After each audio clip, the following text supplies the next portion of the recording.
E aí, guerreiros! Começando a nossa aula de número 6, RR na área! Que bom que você está comigo, que bom que você voltou. Estamos aí bem adiantados no nosso curso, vencendo ponto a ponto os principais tópicos do seu edital, porque a prova se aproxima.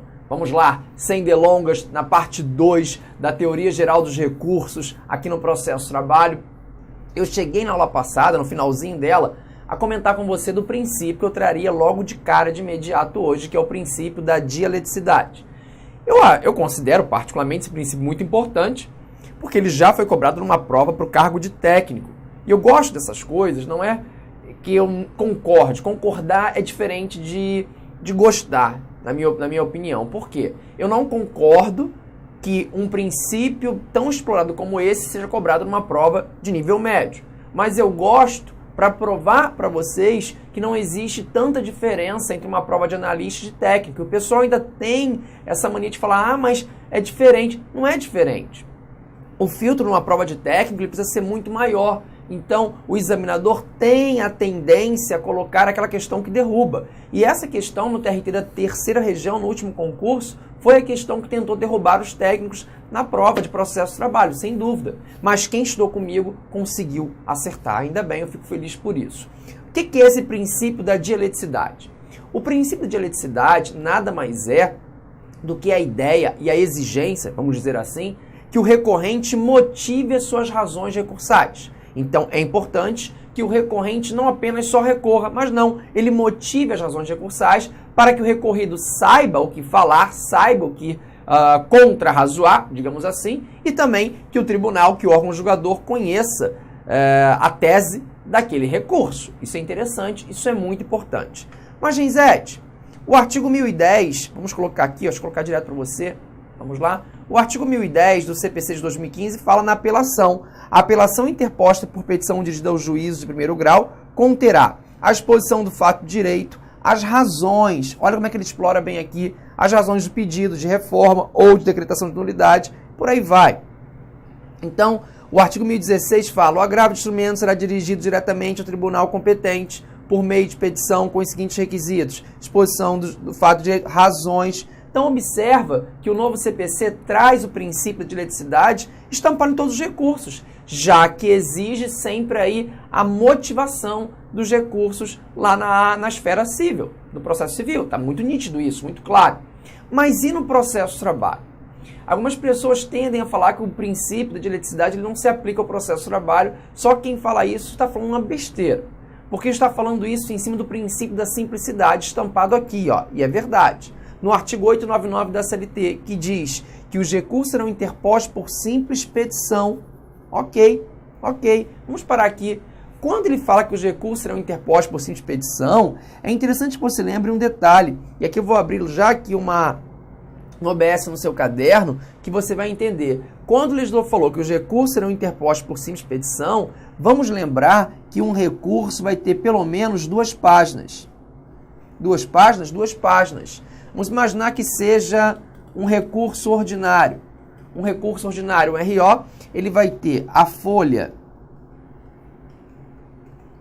de rosto e a outra página que vai ser as razões recursais. Pelo menos 2 páginas ele vai ter, isso é certo. A folha de rosto vai ser dirigida a quem? Ao juiz do trabalho. Ao juiz do trabalho. Ao juiz da vara do trabalho que proferiu aquela sentença. Aqui nós temos uma sentença. E as razões recursais será dirigida para quem? Para o egrégio Tribunal Regional do Trabalho. Ponto. Então, eu tenho pelo menos 2 páginas. Quando eu falo que os recursos serão interpostos por simples petição, eu estou confirmando sim o princípio da simplicidade. Mas a simples petição é aqui, ó, é na folha de rosto. Porque na folha de rosto eu não peço nada. Eu só estou encaminhando o recurso para o juiz que proferiu aquela sentença, pedindo, juiz, sobe aí com o meu recurso.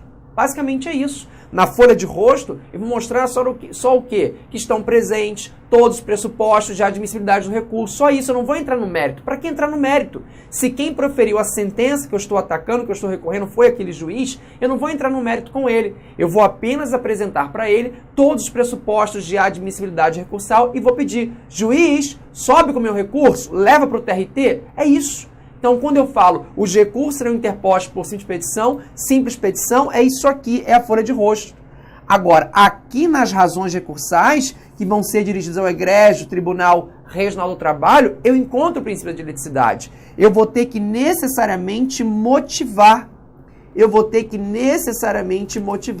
As razões do recurso para que o recorrido possa contrarrazoar e que o tribunal possa aí conhecer dos pedidos, possa analisar os pedidos, possa analisar o que você está impugnando, vamos dizer assim.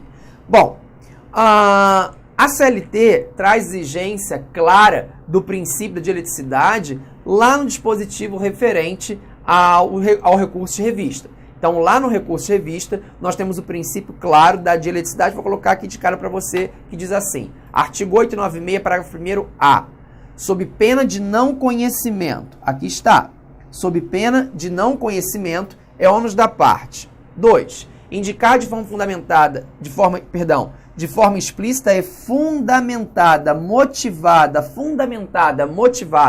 contrariedade dispositivo de lei, súmula ou OJ, que é o que cabe no recurso de revista, chegaremos lá, do TST, que conflite com a decisão regional. Então, exigindo. Expor as razões, inciso 3, expor as razões do pedido de reforma, impugnando todos os fundamentos jurídicos da decisão recorrida, inclusive mediante demonstração analítica, demonstração detalhada de cada dispositivo de lei, da Constituição Federal, de súmula ou OJ, cuja contrariedade aponte. Então, veja, exigindo ao extremo essa fundamentação, ao extremo. O TRT da Terceira Região, em 2015, o que ele fez? Ele copiou o texto de uma súmula, uma prova de técnica, que vocês falam que não cai em súmulas e OJs, ok? Copiou o texto da súmula e perguntou qual é o princípio. E a resposta era o princípio da dialeticidade. Que texto de súmula, Renzetti? Da súmula 422 do TST. Não se conhece de recurso para o TST se as razões do recorrente não impugnar os fundamentos, detalhar, da decisão recorrida nos termos em que for proferida. Está aí, princípio da dialeticidade. Tranquilo. Acertaria fácil. Muito bem. Próximo princípio, coloque aí nas suas anotações. É o princípio da reformatio impejus. Veja, o que quer dizer o princípio da reformatio impejus? Se você quer recorrer, se você vai recorrer, obviamente você não vai recorrer para piorar, para agravar a sua situação. Então, se eu interpuser um recurso, esse recurso não vai agravar, não vai piorar a minha situação. Esse é o básico do básico do básico. Ok? Básico mesmo. Agora, eu só vou ter uma exceção a essa reformatio impejus, é claro, se eu tiver uma sentença, por exemplo, parcialmente procedente. Se eu tive uma decisão, uma sentença parcialmente procedente, tem que lembrar que ambos podem recorrer. Se ambos podem recorrer, pode ser que piore a minha situação, agrave. Sim, aí seria possível. Agora, atente-se a um detalhe. Nós também temos exceções nesse princípio se estiver ligado a matérias de ordem pública. Tem que lembrar que matéria de ordem pública, ela não precisa ser provocada. A matéria de ordem pública, ela pode ser suscitada de ofício em qualquer tempo e em qualquer grau de jurisdição. Então, talvez uma matéria de ordem pública possa vir a agravar a sua situação, mas, repito, matéria de ordem pública não precisa ser provocada, ela pode ser suscitada de ofício. Fechado? O próximo princípio, quero esmagar o examinador, você não vai ter surpresa na sua prova, não. O próximo princípio é o princípio da voluntariedade. O que diz o princípio da voluntariedade? Impõe a provocação da parte. O recurso é a manifestação do poder de ação.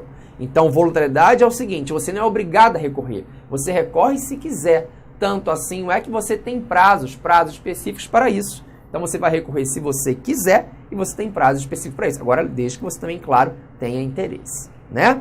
Bom, quero fazer um checklist com você. Nós já conversamos sobre isso ontem, eu sei. Ontem, porque eu gravei a aula anterior ontem, tá? Por isso estou falando ontem. Mas você veio comigo no Batidão, você sabe disso. Só para a gente repassar os recursos cabíveis no processo de trabalho. Quais são os recursos cabíveis no processo de trabalho? O recurso ordinário, o RO, o recurso de revista, o RR, os embargos de declaração, que mais? Os embargos ao TST, o agravo de petição, o agravo de instrumento e eu ainda tenho o pedido de revisão e o agravo regimental. Vamos voltar que vale muito a pena. Os recursos cabíveis no processo de trabalho são recurso ordinário, recurso de revista, embargos de declaração, são 2 embargos, embargos ao TST, agravo de petição agravo de instrumento, o pedido de revisão que eu separei, né? E o agravo regimental. Tem que lembrar ainda que o recurso extraordinário, embora não seja um recurso próprio nosso, ele é cabível sim aqui no processo do trabalho, tá bom? E aí nós fizemos a linha do tempo, né, na aula anterior, básica dos recursos, é exatamente aquilo que você vai seguir. Lembrando que, só para a gente seguir e avançar bem, da sentença do juiz do trabalho cabe recurso ordinário para o TRT, maravilha, é a regra. Da sentença do juiz na execução, não cabe RO. Da sentença do juiz na execução, cabe agravo de petição para o TRT. Parece um RO, mas não é. Da sentença do juiz, recurso ordinário para o TRT. Sentença do juiz na execução, execução, agravo de petição. Fechado? Tranquilo? Mesmo? Podemos dormir sossegados? Podemos, né? Bom, passaremos agora a análise dos efeitos dos recursos no processo do trabalho. Os recursos no processo do trabalho, em regra, são dotados de efeito devolutivo. Falar que são dotados de efeito devolutivo quer dizer que devolvem a matéria ao tribunal. Então, o artigo 899 da CLT, que nós vimos sobre o princípio da simplicidade, que nos interessou, agora a gente avança nele. No primeiro período a gente já viu, os recursos serão interpostos por simples petição e terão efeito meramente devolutivo.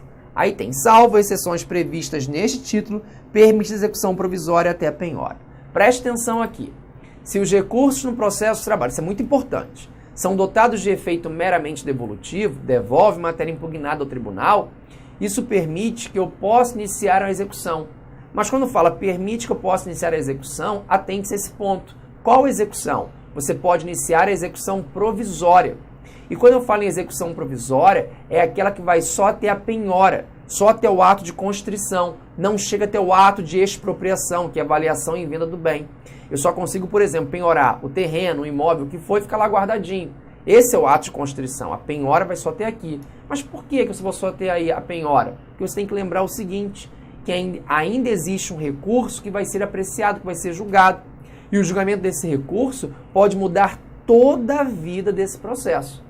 Então, repetindo, para a nossa prova, os recursos no processo de trabalho, em regra, são dotados de efeito meramente devolutivo, o que permite iniciarmos a execução provisória. Execução provisória que vai só até o ato de constrição, vai só até a penhora, não avança, em via de regra, claro, para o ato de expropriação, que é a avaliação em venda do bem. Aí nós temos alguns doutrinadores que entendem que não, que se der garantia, se der calção, você poderia avançar assim na penhora, mas pensando numa prova objetiva, não visualizo isso. Se você for fazer uma prova oficial de justiça, que tem um estudo de caso, que tem uma discursiva, aí você explora um pouquinho mais essas exceções. Mas para a prova geral, aqui no ponto a ponto do nosso edital, não vejo a maior necessidade. Tá bom? Tudo bem?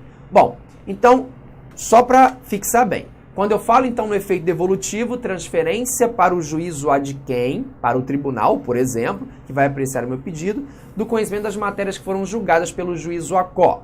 Quando eu falar juízo ACO, é o juiz que proferiu a decisão. Juiz ad quem é o juiz que vai julgar o recurso, juiz ou juízo. Então, veja, o efeito devolutivo é isso, é a transferência para o juízo ACO, do conhecimento das matérias julgadas pelo juízo ad quem. Basicamente é isso. Todos os recursos... Volte. Ah, tá certo que eu falei, né?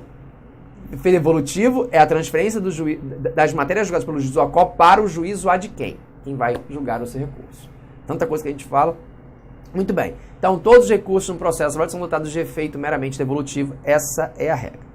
Bom, visto o efeito devolutivo, era muito bom quando as provas cobravam só isso. Os recursos no processo são dados de efeito meramente devolutivo. Isso já foi, isso já era. Você tem que saber, claro, mas isso não cai mais em prova, não. Passamos, então, a analisar a extensão do efeito devolutivo. Já que o efeito devolutivo é a transferência ao juízo ad quem do que foi analisado, das matérias apreciadas, julgadas pelo juízo ACO, como é que fica a extensão desse efeito devolutivo? O artigo 1013 do Código de Processo Civil diz assim: apelação, lá é apelação. Devolverá ao tribunal o conhecimento da matéria impugnada. Ok. Então eu coloquei um exemplo aqui, só para ilustrar. Reclamado é condenado ao pagamento de férias, horas extras e dano moral. Caso interponha um RO, poderá impugnar todas as matérias, Ó, se a reclamada é condenada a pagar férias, horas extras, dano moral, se ela interpuser um recurso ordinário, ela pode reclamar sobre tudo, sobre férias, horas extras, dano moral. Então, quanto à extensão, esse efeito devolutivo, quanto à extensão, é total.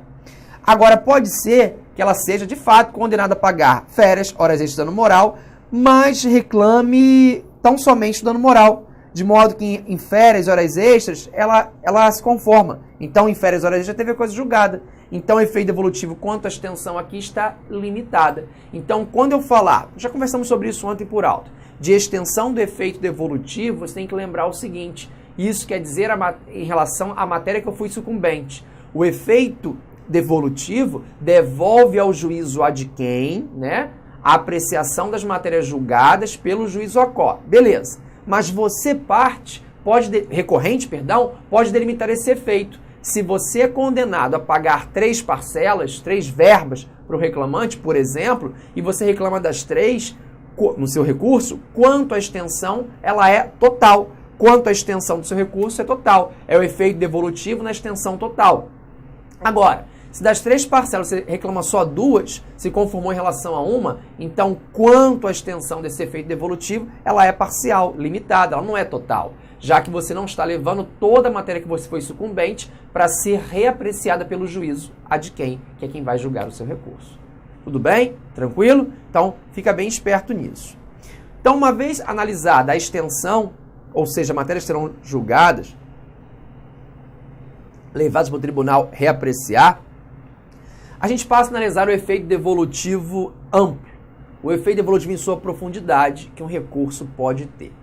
E aqui é bem específico para a gente, porque quando eu falo em efeito devolutivo amplo, em efeito devolutivo em profundidade, isso quer dizer que eu quero colocar o juízo ad quem, o segundo grau, por exemplo, em pé de igualdade com o juízo ACO, com o primeiro grau.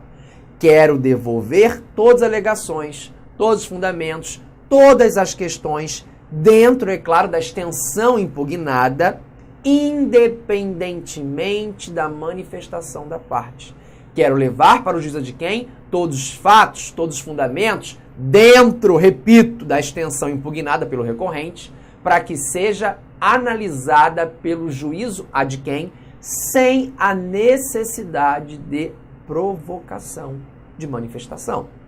Então, em suma, enquanto efeito devolutivo na extensão depende da provocação da parte, para eu saber se é um recurso com efeito devolutivo de extensão total ou de extensão parcial, o efeito devolutivo amplo, o efeito devolutivo em profundidade, independe de provocação. Independe. Então, ele está totalmente ligado ao princípio do inquisitivo ou do inquisitório. Não tem nada, e a gente tem esse efeito específico no nosso processo de trabalho no recurso ordinário. Então, lembre-se disso. O recurso ordinário, ele é dotado de efeito meramente devolutivo. O que se quer, repito, é colocar em pé de igualdade o juízo ACO e o juízo ad quem. Juízo ACO e o juízo ad quem.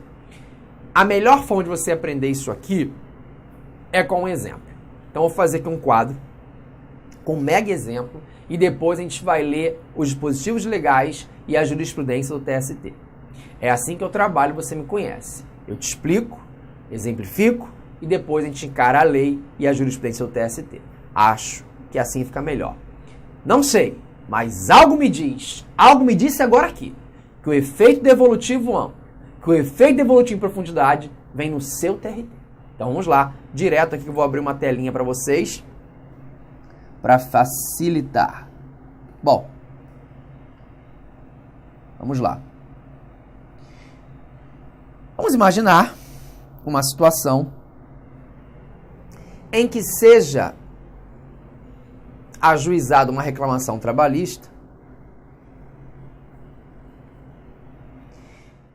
Quer continuar assistindo essa videoaula? Aliás, você quer fazer o nosso curso aí, super competitivo, aqui no Lá Concurso? Então convido vocês a acessarem o nosso site, laconcurso.com.br. Lá nós temos uma preparação top de linha para o concurso do TRT 24. TRT 24, Tribunal Regional do Trabalho de Mato Grosso do Sul. Concurso esse que edital já está na praça, está publicado. A data da prova é no dia 26 de março, tá? 26 de março de 2017. Galera, papo reto com vocês. Esse nosso curso não é um curso qualquer. Tá? Esse é um curso altamente competitivo. Você pode pesquisar, você pode procurar o trabalho dos nossos grandes professores na internet e você vai chegar à conclusão seguinte, que aqui no LAC Cursos é o melhor custo-benefício do mercado. Nós aqui do LAC, nós temos 3 cursos para o TRT 24. Primeiro, o curso de analista judiciário, área administrativa, tá? Um curso altamente competitivo, porque o professor Luiz Antônio é professor de administração e aquela parte de conhecimentos específicos na área de administração pública, vocês podem ter certeza que o professor vai fazer uma grande preparação para vocês gabaritarem. O curso de técnico, tá? O curso de técnico nós temos como grande professor o professor Rogério Renzetti, de trabalho e processo do trabalho, que vai gerar um grande diferencial competitivo para a galera. Tá certo, meus amigos? Ó, detalhe, 10 de 25 cada um dos cursos, ou se você quiser os dois, o combo aí por apenas 10 mensalidades de R$ 32,00, um curso completaço. Tá certo, meus amigos? Ó, detalhe, você quer aí esse PowerPoint, você quer esse material do professor, acesse nosso site, tem um link aqui embaixo aqui que você pode fazer o download gratuitamente desse material. Um forte abraço, espero vocês. Tchau, tchau. Clique lá